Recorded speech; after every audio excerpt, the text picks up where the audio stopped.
I've been attached with the feeling of not waking up with you by my side.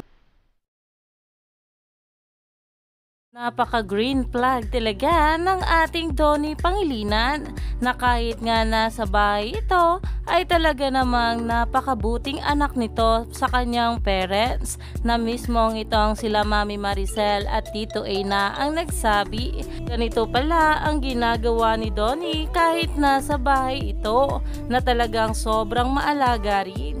Narito nga guys sa nasabing video. Nasa bahay si Donnie, actually, siya yung nagsabi na pag nandun siya, walang trabahong pag-uusapan, anak lang namin siya. So, yeah, tsaka taga-hugas ng plato. Taga-hugas ng plato.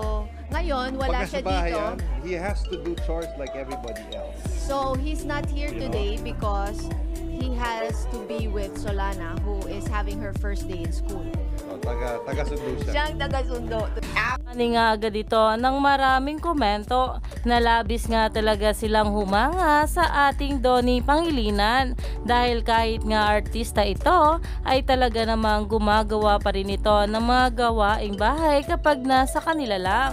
At ayon pa nga dito, according to Tito A and Tita M, pag sa bahay anak lang siya, tigahugas ng pinggan and tigasundo ni Sola. Grabe ka na talaga Donnie P. Gigi the movie was promoted here na talaga namang itong ating Nato ay napakabuting anak nga na talaga namang mas lalong hinangaan ng maraming bubblies ngayon. Kaya naman stay tuned lang tayo for more update kala Donnie at Belle sa mga susunod na araw pa.